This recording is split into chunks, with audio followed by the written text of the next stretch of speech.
ti se do neba orila, svaka česma ljubav zuborila.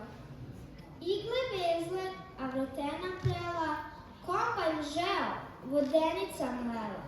Hlebovi ti narasli ko brda, reka mleka poplavila krda.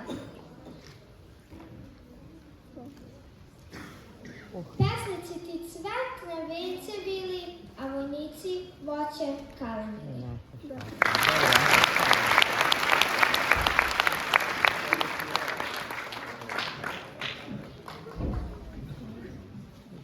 Jedinstvena, neobična pojava, princa i monaha, pravnika i prosvetitelja, književnika i radnika, pastira i predvodnika, čudotvorca i utešitelja, državnika i svetitelja, oličena je u najmlađem sinu velikog župana Stefana Nemanje.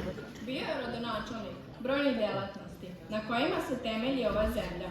Neumorno je putovao, krepeći se duhovnošću i lepotom svetinja kojima se poklanjao. I tako je svoj život pretvorio u neprekidno hodočašće. Temelje srpske pismenosti, crkvene samostalnosti, obrazovanja, prava, zdravstva, književnosti, slobodno možemo reći celokupnog srpskog identiteta, postavio je Sveti Sava, čije ime danas slavimo. Uvaženi gosti, nastavnici, učitelji i učenici, dobrodošli na školsku slavu Svetog Savu.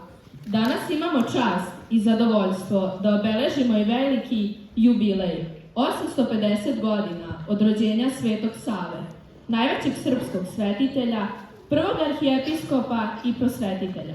Neka vam je srećan i blagosloven ovaj veliki praznik.